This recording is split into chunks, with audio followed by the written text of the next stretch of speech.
Media మిత్రులందరికీ నమస్కారం అండి. సూటిగా నీళ్లు నిధులు నియామకాలు అనేటటువంటి అంశం మీద పోరాటం చేసి తెచ్చుకున్నటువంటి తెలంగాణలో నియామకాలు అనేటటువంటి వాటిని మొట్టమొదటి సంతకం అంటే కొత్తగా సెక్రటేరియట్ కట్టేసేసి మొట్టమొదటి ఫైల్ మీద సంతకం పెట్టినామని చెప్పేసి ఆర్భాటంతో పెట్టినటువంటి కాంట్రాక్ట్ లెక్చరర్లది. అంటే తెలంగాణ భవిష్యత్తు నాశనం అయిపోతుంది అనేటటువంటి ఆలోచన కూడా లేకుండా, కనీసం సర్టిఫికేట్ల వెరిఫికేషన్ అనేటటువంటిది కూడా లేకుండా చేసినటువంటి అక్రమ క్రమబద్ధీకరణ ఏదైతే ఉందో దాన్ని నిరుద్యోగుల తరఫున, ఓయూ జేఏసీ తరఫున, తర్వాత మేము కూడా న్యాయ పోరాటం కూడా చేయడం జరిగింది. హైకోర్టులో ఆల్రెడీ వాళ్ళు చేసినటువంటి గత ప్రభుత్వం ఏదైతే జీవో నెంబర్ 16 తీసుకొచ్చిందో దాన్ని ఇక్కడ కొట్టివేయడం జరిగింది. అది కొట్టివేయడం కూడా గౌరవ హైకోర్టు కూడా ఏమని కామెంట్ చేసిందంటే అల్ట్రా వైరస్ అనేటటువంటిది వాడు వాడుతూ కొట్టేసింది. అట్లా కొట్టేస్తూ ఒక చిన్న ఇదేం చేశారు అని అంటే వాళ్ళని రోడ్డు మీద పడేయకూడదు అనేటటువంటి ఒక ఉద్దేశంతో నీడ్ నాట్ టర్మినేట్ అనేటటువంటి ఒక వర్డ్ వాడింది. అయితే గత బీఆర్ఎస్ ప్రభుత్వం చేసినటువంటి అనేక అంటే కాళేశ్వరం కావచ్చు, గొర్రెల స్కాములు కావచ్చు, బర్ల స్కాములు కావచ్చు అని అన్నింటి మీద కమిటీలు వేసినటువంటి ప్రస్తుత కాంగ్రెస్ ప్రభుత్వము మరి ఎడ్యుకేషన్కి సంబంధించినటువంటి ఇంత పెద్ద స్కామ్లో ఎందుకు దీని మీద కనీసం మేము ఆధారాలతో సహా రిప్రజెంటేషన్స్ ఇచ్చినాం. ఆర్టీఐలు పెట్టి రైట్ టు ఇన్ఫర్మేషన్ యాక్ట్ కింద వచ్చినటువంటి ఆధారాలతో సహా మేము ఫలానా వ్యక్తులు అంటే డేట్ ఆఫ్ బర్త్ను కూడా అంటే నాన్ లీఫ్ ఇయర్లో ఫిబ్రవరి 29వ డేట్ ఆఫ్ వేసుకొని వచ్చినటువంటి వ్యక్తులు ఉన్నారు. చనిపోయినటువంటి వ్యక్తులకు కూడా అపాయింట్మెంట్ ఆర్డర్లు వచ్చినాయి. అదేవిధంగా రిటైర్మెంట్ ఫంక్షన్ కాలేజీలో చేసుకున్నటువంటి వ్యక్తికి కూడా రెగ్యులరైజేషన్ ఆర్డర్లు వచ్చినాయి. రూల్ ఆఫ్ రిజర్వేషన్ పాటించలేదు, రోస్టర్ అనేటటువంటిది లేదు. ప్రపంచం మొత్తంలో ఎన్ని రకాల వైలేషన్స్ ఉన్నాయో అన్ని రకాల వైలేషన్స్ ఈ తెలంగాణ జీవో నెంబర్ 16 ద్వారా క్రమబద్ధీకరణ చేసినటువంటి ఉద్యోగాలలో ఉన్నాయి. కాబట్టి దీని మీద పూర్తి స్థాయిలో ఎంక్వైరీ చేయండి అని చెప్పేసి మేము ప్రభుత్వాన్ని కోరడం జరిగింది. ముఖ్యమంత్రి గారి దృష్టికి తీసుకెళ్ళినాం, మినిస్టర్ల దృష్టికి తీసుకెళ్ళినాం, బట్టి విక్రమార్క గారికి అనేక సార్లు ఇచ్చినాము. తర్వాత కమిషనర్లకి, డైరెక్టర్లకి, చీఫ్ సెక్రటరీలకి, సీఎంఓలోనైతే అనేక సార్లు మేము ఆధారాలతో సహా కంప్లైంట్ చేయడం జరిగింది. కానీ ఇప్పటి వరకు ఏ ఒక్క రకమైనటువంటి చర్యలు కూడా తీసుకోలేదు. ఇప్పుడు ఏదైతే వాళ్ళకి ఎగ్జామ్షన్ ఇచ్చారో దాని మీద మేము సుప్రీంకోర్టును కూడా అప్రోచ్ అవ్వడం జరిగింది. అక్కడ సుప్రీంకోర్టు స్టేటస్ కో మెయింటైన్ చేయమని చెప్పేసి స్పష్టంగా ఆర్డర్ చేయడం జరిగింది. కానీ ఇక్కడ ఉన్నటువంటి ఇంటర్మీడియట్ వ్యవస్థ ఏ స్థాయిలో తయారైంది అని అంటే గౌరవ హైకోర్టు ఫిబ్రవరి 4వ తారీఖు రోజున మే 4వ తారీఖు రోజున మీరు స్టే మెయింటైన్ చేయండి అని ఇస్తే 3వ తారీఖు డేట్ వేసేసుకుని అంటే ముందు రోజు డేట్ వేసేసి నైటే ప్రిన్సిపల్ని డిఐఈలోని కమిషనర్ ఆఫీస్కి తెప్పించేసేసి అక్కడే దొంగ సంతకాలు పెట్టించేటటువంటి స్థాయికి దిగజారిపోయింది ఈ వ్యవస్థ. అదేవిధంగా ఇప్పుడైనా కనీసం మారిన గవర్నమెంట్లోనైనా ఏమైనా మార్పు వస్తుందా అని ఎదురు చూస్తే దాంట్లో కూడా ఏ రకమైనటువంటి మార్పు లేదు. సింపుల్గా ఒక విషయం ఆలోచించాలండి. 30 సంవత్సరాల కింద డిఎస్సి రాసి అంటే డిగ్రీలు చదువుకుని తర్వాత ట్రైనింగ్కు ఎంట్రన్స్ రాసి ట్రైనింగ్ తెచ్చుకొని మళ్ళీ తర్వాత డిఎస్సి రాసి అక్కడ రిక్రూట్మెంట్లో మెరిట్ ర్యాంకులు తెచ్చుకొని ఉద్యోగం చేసినటువంటి ఉపాధ్యాయులకి 2009లో వచ్చినటువంటి రైట్ టు ఎడ్యుకేషన్ యాక్ట్ కింద టెట్ పాస్ కాలేదనేటటువంటి కారణంతో 30 సంవత్సరాల తర్వాత ఉద్యోగం నుంచి తొలగిస్తాను మీరు క్వాలిఫై కాకపోతే అని ఇప్పుడు టెట్ నిర్వహిస్తున్నది. గౌరవ సుప్రీంకోర్టు దాని మీద మొన్ననే 45 పిటిషన్లు వివిధ రాష్ట్రాల నుంచి ఎగ్జామ్షన్ చేయమని అడిగినటువంటి ఉపాధ్యాయులను కూడా కొట్టేయడం జరిగింది. అంటే మధ్యలో క్వాలిటీ అనేటటువంటిది పేద విద్యార్థులకు అందాలి అని అంటే ఉపాధ్యాయుడు అనేటటువంటి వాడు నిత్య నూతనంగా వచ్చేటటువంటి అన్ని రకాల అర్హతలు సాధించుకోవాలి అని చెప్పడం జరిగింది. మరి ఈ కాంట్రాక్ట్ ఇంటర్మీడియట్ వ్యవస్థలో మాత్రం ఎందుకు వాళ్ళకి ఎగ్జామ్షన్ ఇస్తుందో గవర్నమెంట్ ఒకసారి ఆలోచించుకోవాల్సిన అవసరం ఉంది. ఏ రకమైనటువంటి ఎగ్జామ్స్ లేవు, సర్టిఫికేట్ వెరిఫికేషన్ లేదు, ఇంటర్వ్యూ లేదు, ఏమీ లేకుండా 30 సంవత్సరాలు ఉన్న ఉపాధ్యాయులను సర్వీస్ చేసినటువంటి ఉపాధ్యాయులను తొలగిస్తామని చెప్పేటటువంటి సుప్రీంకోర్టు జడ్జిమెంట్ని గౌరవ ప్రభుత్వాలు మరి ఎందుకు పాటించలేదు అనేటటువంటి విషయాన్ని ఒకసారి ముఖ్యమంత్రి గారిని ప్రశ్నిస్తూ అదేవిధంగా అన్నింటి మీద పూర్తి స్థాయిలో ఎంక్వైరీ అడుగుతున్నాను. ఎందుకంటే ఇక్కడ సిఐడిలో కూడా కంప్లైంట్ చేయడం జరిగింది, పోలీస్ స్టేషన్లలో కంప్లైంట్ చేయడం జరిగింది. ఏవైతే ఫేక్ సర్టిఫికెట్లు ఉన్నాయో మాకు దొరికినటువంటి ఆధారాలతోటి అంటే రాష్ట్ర ప్రభుత్వంలో ఉండేటటువంటి పోలీస్ శాఖ కానీ సిఐడి కానీ ప్రభుత్వం కానీ వీటి మీద సరైనటువంటి ఎంక్వైరీ జరపడం లేదు. కాబట్టి కేంద్ర ప్రభుత్వ దర్యాప్తు సంస్థల ద్వారా లేదా న్యాయ నిపుణులతో అంటే జ్యుడిషియరీ ఎంక్వైరీ దీని మీద ఆదేశించి పూర్తి స్థాయిలో ఎంక్వైరీ చేసి అసలు ఈ పూర్తి స్థాయి అంటే బడుగు బలహీన విద్యార్థుల భవిష్యత్తులని, ఒక రాష్ట్రం భవిష్యత్తును నాశనం చేయడానికి పూనుకున్నటువంటి అధికారులు ఎవరైతే ఉన్నారో వాళ్ళందరి మీద కూడా చట్టబద్ధమైనటువంటి చర్యలు తీసుకోవాలని చెప్పి, అదేవిధంగా తప్పుడు సర్టిఫికెట్లు, ఫేక్ సర్టిఫికెట్లు పెట్టి ఎవరైతే ఉద్యోగాలకు వచ్చారో వాళ్ళు ఎన్ని సంవత్సరాలు పొందినటువంటి దాన్ని రికవరీ కూడా చేసి వాళ్ళ మీద క్రిమినల్ కేసులు పెట్టాల్సినటువంటి అవసరం ఉంది అనేటటువంటి తెలియజేస్తూ, అదేవిధంగా ఇప్పుడు సర్వీస్ అనేటటువంటి దానికి కొన్ని రూల్స్ ఉంటాయి. ఎంప్లాయ్ అవ్వాలంటే 2 సంవత్సరాల తర్వాత వాళ్ళ కాండక్ట్ మొత్తం సర్టిఫికెట్ సాటిస్ఫై అయిన తర్వాత మాత్రమే ప్రొఫెషనల్ డిక్లరేషన్ చేస్తారు. ప్రొఫెషనల్ డిక్లరేషన్ అయిన తర్వాత మాత్రమే 2వ ఇంక్రిమెంట్ ఇవ్వాలి. కానీ వీళ్ళ సర్టిఫికేట్ వెరిఫికేషన్ లేదు. కానీ ప్రిన్సిపల్ని వాళ్ళకి తోచినటువంటి విధంగా 2వ ఇంక్రిమెంట్ కాదు 3వ ఇంక్రిమెంట్ కూడా, అంటే గవర్నమెంట్ తోటి పని లేదు, కోర్టులతోటి పని లేదు, ఎవరిని కూడా లెక్క చేయకుండా ఇష్టారీతిని వ్యవహరిస్తూ ఉన్నారు. ఇంటర్మీడియట్ వ్యవస్థ అనేటటువంటిది ఒక ప్యారలల్ గవర్నమెంట్ రన్ చేస్తున్నట్టు ఏ సర్వీస్ రూల్స్ కానీ, సుప్రీంకోర్టు తీర్పులు కానీ, హైకోర్టు తీర్పులు కానీ వాళ్ళకి పట్టనట్టుగా వ్యవహరిస్తున్నారు. దీని అంతటికీ ఏమనంటే అందులో పనిచేసేటటువంటి నా సంఘాల నాయకులు కావచ్చు, ఆ సంఘాల నాయకులు కూడా ఏంటి అని అంటే మరి వాళ్ళు కూడా అదే దూరంగా వచ్చారో ఏమో తెలియట్లేదు. ఈ ఫేక్ సర్టిఫికేట్లు ఉన్న వాళ్ళకి సపోర్ట్ చేస్తూ వాళ్ళకి ఇంక్రిమెంట్ ఇవ్వాలని చెప్పేసి నన్ను తిరుగుతూ ఉన్నారు. కాబట్టి పూర్తి స్థాయిలో ఈ జరిగినటువంటి తతంగం మీద ఎంక్వైరీ చేసి, ఎందుకంటే ముఖ్యమంత్రి గారు క్వాలిటీ ఎడ్యుకేషన్ అని చెప్తా ఉన్నారు. ముఖ్యమంత్రి గారు విద్యాశాఖ మంత్రిగా ఉన్నారు. కాబట్టి క్వాలిటీ ఎడ్యుకేషన్ కావాలనంటే క్వాలిటీ టీచర్లు ఉండాలనేటటువంటి ఈ సూత్రాన్ని ఎందుకు వదిలిపెడుతున్నారు అనే విషయాన్ని గుర్తు చేస్తూ, గౌరవ ముఖ్యమంత్రి గారికి పూర్తి స్థాయి ఎంక్వైరీ చేసి వాళ్ళ మీద చర్యలు తీసుకోవాలని చెప్పేసి నేను కోరుకుంటూ, ఈ అవకాశం ఇచ్చినటువంటి నిరుద్యోగ చేసి మిత్రులందరికీ కూడా ధన్యవాదాలు తెలియజేస్తాను. జై భీమ్. ఈరోజు ఓయిజాక్, అలాగే నా పేరు Banswada Vedant Maurya, scientific student federation రాష్ట్ర అధ్యక్షుడు వేదాంత్ మౌర్య. ఈరోజు ఓయూ జాక్ అలాగే తెలంగాణ జాక్ ఏర్పాటు చేసిన, నిరుద్యోగ జాక్ ఏర్పాటు చేసిన ఈ ప్రెస్ మీట్లో విద్యార్థుల భవిష్యత్తు ఏ రకంగా మారిందంటే, ఉద్యోగాలు కారు మెకానిక్ని తీసుకొచ్చి ఒక ఆపరేషన్ చేయమంటే ఎట్లుంటుందో, ఈ ఫేక్ సర్టిఫికెట్లు కొనుక్కొని ఈ ఫేక్ యూనివర్సిటీలలో చదివినట్టు సర్టిఫికెట్లు తీసుకొచ్చి గవర్నమెంట్లో ఉద్యోగాలు పొంది ఆ గవర్నమెంట్లో చదువుకున్నటువంటి నిరుపేద విద్యార్థులకి బోధిస్తున్నటువంటి ఈ దొంగ లెక్చరర్లు చేసే ప్రయత్నం ఎట్లుంటుందో సేమ్ అలానే ఉంటుంది. అంటే ఈ సమాజంలో ఈ అట్టడుగున వర్గాల నుంచి చదువుకొని ఎంతో కొంత ఊరికి బయట నెట్టివేయబడి, అలాగే సమాజానికి దూరంగా ఉన్నటువంటి ఎంతోమంది బడుగు బలహీన వర్గాల నుంచి వచ్చిన పిల్లలే ఈ గవర్నమెంట్ కాలేజీలలో, గవర్నమెంట్ స్కూళ్ళలో, గవర్నమెంట్ డిగ్రీ కాలేజీలలో చదువుకుంటూ ఉంటారు.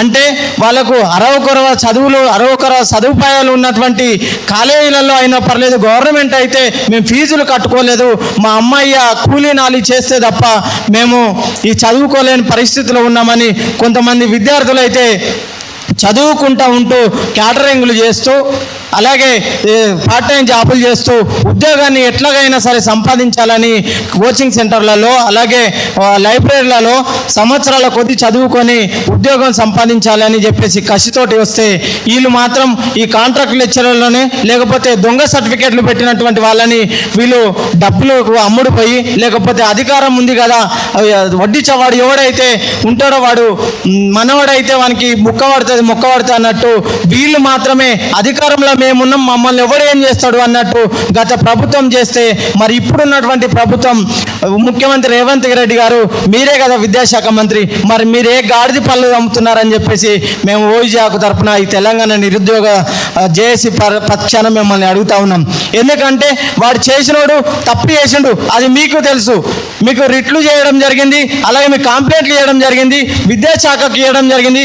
విద్యాశాఖ సక్రమంగా నడుస్తేనే ఈనాడు నేటి పౌరులే రేపటికి భావి భారత పౌరులుగా తీర్చిదిద్దాల్సిన అవసరం ఉంది. అంటే చదువుకున్న విద్య సక్రమంగా చదివినట్టయితే, చదువు చెప్పేవాడు సక్రమంగా చదువు చెప్పినట్టయితేనే ఈ దేశం బాగుపడుతుంది, ఈ రాష్ట్రం బాగుపడుతుంది, ప్రతి వ్యవస్థ సక్రమంగా కొనసాగుతుంది. అలాంటి పరిస్థితిలో నువ్వు ఏ గాడిది పళ్ళు దొమ్ముతున్నావు అని చెప్పేసి మేము ఈ సభాముఖంగా తెలియజేస్తా ఉన్నాం.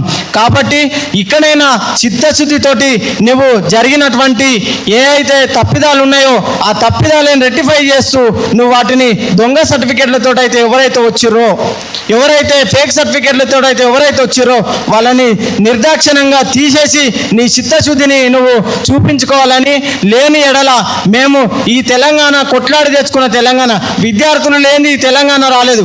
ఈ విద్యార్థులకి అన్యాయం జరిగితే, ఈరోజు నిరుద్యోగులకి అన్యాయం జరిగితే, ఈ విద్యార్థి దశ నుంచే నిరుద్యోగ దశకు వచ్చినాం. ఒక్కొక్క 2 పీజీలు, పిహెచ్డీలు, లాలు, డిగ్రీలు అన్నీ చేసిన వాళ్ళు ఉన్నాము. ఏ ఒక్కరు కూడా నార్మల్గా ఉన్నటువంటి వ్యక్తులు కాదు. కాబట్టి ఖబర్దార్ తెలియజేస్తున్నాం, ఇకనైనా నువ్వు నీ సిద్ధశుద్ధితోటి నువ్వు జరిగినటువంటి తప్పిదాలని రెక్టిఫై చేసుకొని ఈ సమాజంలో నీకంటూ ప్రజాపాలన నీ ప్రజాపాలన ఇలాంటి తప్పిదాలు జరగకుండా చూసుకోవాలని మేము ఓయిజాక్ తరపున, అలాగే తెలంగాణ నిరుద్యోగుల పక్షాన మేము మీకు వేడుకుంటున్నాము. అలాగే ఇలాంటి తప్పిదాలు మళ్ళీ ఎప్పుడు జరగకుండా చిత్తశుద్ధి మీరు వహించాలని చెప్పేసి మా సైంటిఫిక్ స్టూడెంట్ ఫెడరేషన్ నుంచి డిమాండ్ చేస్తూ ఉన్నాం. Thank you. అవకాశంతోనే పోరాటంలో ముందు వరుసలో నిలిచాం. తెలంగాణ రాష్ట్రం వచ్చిన తర్వాత నియామకాల కేంద్రంగా పాలన సాగట్లేదనే విషయాన్ని ఆనాడు అనేక రూపాయల ఉద్యమాలు నిర్వహించిన సందర్భం మీ అందరికీ తెలిసిందే. ఈ నేపథ్యంలోనే నిరుద్యోగులకి న్యాయం చేయాలని చెప్పేసి పెద్ద ఎత్తున ఉద్యమాలు నిర్వహిస్తూ ఉంటే గత ప్రభుత్వం 2023లో కాంట్రాక్ట్లో పనిచేస్తున్నటువంటి కాంట్రాక్ట్ జూనియర్ లెక్చరర్లని, అట్లాగే డిగ్రీ కళాశాలల కాంట్రాక్ట్ లెక్చరర్లని, అదేవిధంగా పాలిటెక్నిక్ కళాశాలల కాంట్రాక్ట్ లెక్చరర్లని రెగ్యులరైజ్ చేసింది. సుమారు 5,540కి పైగా వాళ్ళందరినీ రెగ్యులరైజ్ చేసింది. నీళ్లు నిధులు నియామకాల లక్ష్యం కొత్త ఉద్యోగాలు సృష్టించాల్సిన అంశం. కానీ ఈరోజు యువతరానికి అన్యాయం చేస్తూ, నిరుద్యోగులకు అన్యాయం చేస్తూ ఆ నియామకాలు చేపట్టింది. ఆ నియామకాల్లో కూడా రెగ్యులరైజేషన్ కూడా రాజ్యాంగ సూత్రాలకు విరుద్ధంగా, రాజ్యాంగ నిబంధనలకు విరుద్ధంగా వాటిని భర్తీ చేసిన సందర్భాలు ఉన్నాయి. ఈ ఏదైతే రిక్రూట్మెంట్ ఉందో, రెగ్యులరైజేషన్ ప్రాసెస్ ఉందో, దాంట్లో రోస్టర్ సిస్టమ్ని ఫాలో చేయలేదు, రూల్ ఆఫ్ రిజర్వేషన్ అమలు చేయలేదు, అట్లాగే పర్టికులర్ నోటిఫికేషన్ ఇచ్చి దానికి సంబంధించిన ప్రాసెస్ను కూడా కంప్లీట్ చేయలేదు. మొత్తంగా ఎటువంటి రాజ్యాంగపరమైన సూత్రాలు అమలు ఫాలో కాకుండా ఏకదాటిన 5,540కి పైగా ఈరోజు రెగ్యులరైజ్ చేయడం జరిగింది. దీనివల్ల చాలామంది నిరుద్యోగులు తీవ్ర ఆవేదన చెందుతూ ఉన్నారు. మరోవైపు ఈ రెగ్యులరైజ్ అయిన వారిలో అధిక మొత్తంలో, ఎక్కువ శాతంలో కూడా వాళ్ళందరూ కూడా డేట్ ఆఫ్ జాయినింగ్ అయినప్పుడు ఒక సర్టిఫికెట్ ప్రొడ్యూస్ చేశారు. మళ్ళీ రెగ్యులరైజ్ అయ్యే సందర్భంలో ఒక మెమోని తీసుకొచ్చారు. వేరే రాష్ట్రాల్లో చదువుకున్నట్లు మెమోలు తీసుకొచ్చిన సందర్భం ఉంది. అట్లాగే వివిధ యూనివర్సిటీల్లో, వేరే యూనివర్సిటీలో, గుర్తింపు లేని యూనివర్సిటీలలో మెమోలు తీసుకురావడం జరిగింది.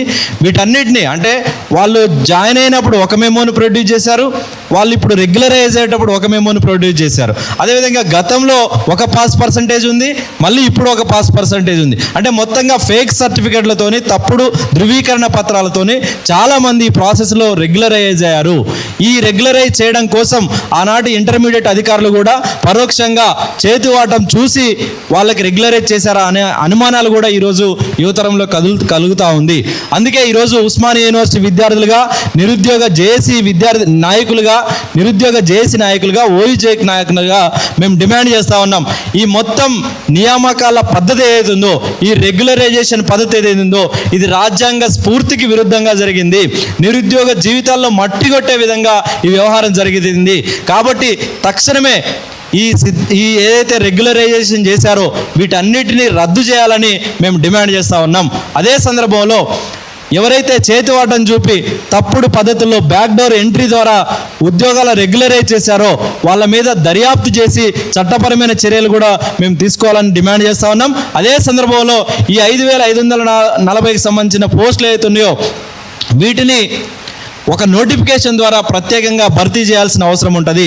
వాటిని భర్తీ చేస్తే ఈరోజు నిరుద్యోగులకు అవకాశం కలిగే అవకాశం ఉంటుంది. ఎవరైతే మీరు చెప్తున్న కాంట్రాక్ట్ రెగ్యులరైజేషన్ కాంట్రాక్ట్ ఉద్యోగులు ఉన్నారో వాళ్ళకి కావాలంటే సమ్ వెయిటేజ్ ఇచ్చుకోండి. కానీ ఈరోజు మొత్తంగా వాళ్ళతో భర్తీ చేయడం వల్ల సంవత్సరాల తరబడి లైబ్రరీలలో చదువుకొని, కోచింగ్ సెంటర్లలో చదువుకొని, గ్రామాలని, తల్లిదండ్రులని, కుటుంబాలని వదిలేసి హైదరాబాద్ లాంటి మహానగరాలకు వచ్చి ఇరుకు గదులలో కోచింగ్ సెంటర్లో బందీ అయ్యి ఈరోజు చదువులు చదువుతున్న నిరుద్యోగులకి మరొకసారి మట్టుకొట్టే పరిస్థితి కనిపిస్తూ ఉంది. అందుకే రేవంత్ రెడ్డి సర్కార్ని, కాంగ్రెస్ ప్రభుత్వాన్ని మేము విజ్ఞప్తి చేస్తూ ఉన్నాం, ఈ మొత్తం వ్యవహారం మీద విచారణ చేపట్టండి. దీంట్లో లక్షల రూపాయలు చేతులు మారాయనే అనుమానాలు కూడా ఉన్నాయి కాబట్టి వీటన్నిటి మీద విచారణ చేపట్టి వాటిని తక్షణమే నిలుపుదల చేయడం కోసం ఆర్డర్లు ఇవ్వాల్సిన అవసరం ఉందనే విషయాన్ని మేము రాష్ట్ర ప్రభుత్వాన్ని కూడా డిమాండ్ చేస్తూ ఉన్నాం. మరో అంశం, ఇక్కడున్న విద్యార్థి నేతలు, నిరుద్యోగ సంఘాల నేతలు కూడా ఈ అంశం మీద హైకోర్టులని, సుప్రీంకోర్టులను కూడా సంప్రదించిన నేపథ్యం ఉంది. గౌరవ హైకోర్టులు కూడా, గౌరవ సుప్రీంకోర్టులు కూడా నిరుద్యోగుల తరపునే పాజిటివ్గా ఈరోజు ఆదేశాలు ఇచ్చిన నేపథ్యం ఉంది. నిన్న లేదు మొన్న కూడా సుప్రీంకోర్టు ఈ అంశం మీద స్టేటస్ కో రిపోర్ట్ ఇచ్చింది, యథాతథ స్థితిని కొనసాగించాలని ఈరోజు ఆదేశాలు ఇచ్చింది. కానీ రాష్ట్ర ప్రభుత్వం, ముఖ్యంగా ఇంటర్మీడియట్ బోర్డు అధికారులు ఈ ప్రాసెస్ని, కోర్టు ఆదేశాలని పరిగణలో తీసుకోకుండా ఎవరైతే ఈరోజు నిరుద్యోగులు అనుమానం వ్యక్తం చేస్తూ ఉన్నారో, బ్యాక్డోర్ ఎంట్రీ ద్వారా ఎవరైతే రెగ్యులరైజ్ అయ్యారో వాళ్ళకి సంబంధించిన సీనియారిటీని కావచ్చు, వాళ్ళకి కావాల్సిన రికగ్నేషన్ కావచ్చు, వాళ్ళకి కావాల్సిన సర్వీస్ని కావచ్చు, వీటన్నిటిని యాడ్ చేస్తూ దానికి సంబంధించిన ప్రాసెస్ని కూడా ఈరోజు ముందడుగు వేస్తూ ఉంది. ఇంక్రిమెంట్ ఇస్తామని చెప్పేసి చెప్తా ఉన్నారు. ఇది మొత్తంగా ఒకవైపు నిరుద్యోగుల జీవితాల్లో మట్టి కొట్టడం, మరోవైపు ఒక మెరిట్ బేసిస్తోని ఒక ప్రాపర్ ఎగ్జామినేషన్ రాసి క్వాలిఫై అయ్యి కన్సర్న్ స్టేట్ కావచ్చు, సెంట్రల్ కావచ్చు, లేదంటే రాష్ట్రపతి ఉత్తర్వులు కావచ్చు, ఒక ప్రాసెస్లో ఎన్నికైన నియామకం పొందినటువంటి కొత్త జూనియర్ లెక్చరర్లకు కూడా ఇది అన్యాయం చేసే అవకాశం ఉంది.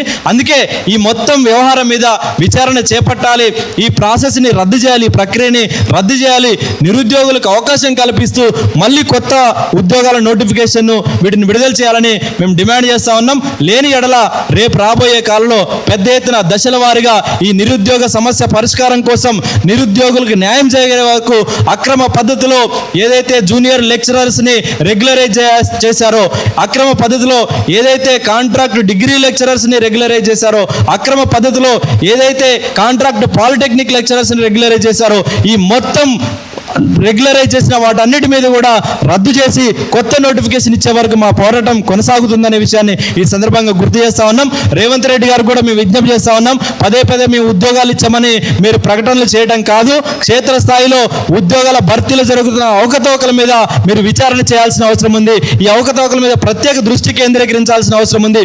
ఫేక్ సర్టిఫికేట్లతో, ఫేక్ డిగ్రీలతో అర్హత లేకపోయినా ఎట్లా చాలా మంది, వందలాది మంది ఈరోజు ఎట్లా జైల్స్గా, కాంట్రాక్ట్ జైల్స్కి ఎట్లా ప్రమోట్ అయ్యారు, ఎట్లా రెగ్యులరైజ్ అయ్యారు, మీ సిస్టమ్, మీ వ్యవస్థ పారదర్శకంగా, అవినీతి రహితంగా పనిచేస్తుందా లేదా అనే విషయాన్ని ఈ సందర్భంగా మేము ప్రశ్నిస్తా ఉన్నాం. ఉస్మానియా యూనివర్సిటీ జేఏసీగా, నిరుద్యోగ జేఏసీగా రాబోయే కాలంలో ఈ విషయం మీద మీరు స్పష్టమైన ప్రకటన చేపడితే మాత్రం అడుగడుగున మిమ్మల్ని అడ్డుకుంటాం, పెద్ద ఎత్తున ఉద్యమాలు నిర్వహిస్తామని కూడా ఈ సందర్భంగా మేము తెలియజేస్తూ, ఈ ప్రిపరేషన్ ప్రాసెస్ ఏదైతుందో తీవ్ర రాజ్యాంగ వ్యతిరేకమైనది. విద్యార్థులకు, ముఖ్యంగా ప్రభుత్వ విద్యా సంస్థల్లో, ప్రభుత్వ జూనియర్ కళాశాలలో చదివే విద్యార్థుల జీవితాలని ఆగం చేసే విధంగా ఉన్నది. ఈరోజు ప్రభుత్వ విద్యా సంస్థలకి పాడగట్టి కార్పొరేట్ విద్యా సంస్థలకి పల్లకీలు మోసే వ్యవహారం ఈ రాష్ట్ర ప్రభుత్వం నిర్వహిస్తుందా అని మేము సూటిగా ప్రశ్నిస్తా ఉన్నాం. విద్యార్థులుగా, నిరుద్యోగుల మేము గొంతు చించుకొని అడుగుతా ఉన్నాం. ఈ రాష్ట్రంలో ఫేక్ సర్టిఫికెట్లతోని రెగ్యులరైజ్ చేశారని మేము స్పష్టంగా ఈరోజు ఆరోపణలు చేస్తా ఉన్నాం. ఖచ్చితంగా రాష్ట్ర ప్రభుత్వానికి, విద్యాశాఖ మంత్రిగా ఉన్నటువంటి ముఖ్యమంత్రి గారికి ఈ అంశం మీద చిత్తశుద్ధి ఉంటే దీని మీద సిబిఐ ఎంక్వైరీ చేయాలని కూడా ఈ సందర్భంగా డిమాండ్ చేస్తా ఉన్నాం. ఖచ్చితంగా మీకు దమ్ముంటే, మీకు చిత్తశుద్ధి ఉంటే ఈ గత ప్రభుత్వం చేసింది సరైన విధానం కాదని రేవంత్ రెడ్డి సర్కార్ కనుక భావిస్తే ఖచ్చితంగా దీని మీద సిబిఐ ఎంక్వైరీ చేయాలని మేము డిమాండ్ చేస్తా ఉన్నాం. రెగ్యులరైజేషన్ చేసిన మొత్తం వ్యవహారం మీద సమగ్ర విచారణ చేయాలి. ఇప్పుడున్న ఏదైతే కాంట్రాక్ట్ రెగ్యులరైజ్ అయిన వాళ్ళకి సంబంధించిన ఇంక్రిడేషన్ కావచ్చు, లేకపోతే సర్వీస్ బెనిఫిట్స్ కావచ్చు, ఇతర అంశాలన్నిటికీ కూడా స్టేటస్ కో పద్ధతిని అమలు చేయాలి. వాటన్నిటిలో ఎప్పుడు జోక్యం చేసుకోకూడదు. ఖచ్చితంగా స్పష్టమైన ఆదేశాలు వచ్చేదాకా ఈ ఇంటర్మీడియట్ అధికారులు ఆ ఫైల్స్ మూవ్ చేయడం, దాని మీద ప్రాసెస్ వేగవంతం చేయడం చేస్తే మాత్రం ఉస్మానియా యూనివర్సిటీ జేఏసీ, తెలంగాణ నిరుద్యోగ జేఏసీ మాత్రం అడుగడుగున మిమ్మల్ని అడ్డుకుంటుందనే విషయాన్ని ఈ సందర్భంగా తెలియజేస్తూ, ఈ ప్రెస్ మీట్ కార్యక్రమానికి హాజరైన అందరికీ, వివిధ విద్యార్థి సంఘాల మిత్రులకి, జర్నలిస్ట్ మిత్రులకి, మీడియా మిత్రులు అందరికీ కూడా పేరు పేరున ధన్యవాదాలు తెలియజేస్తూ ముగిస్తా ఉన్నాం. ధన్యవాదాలు.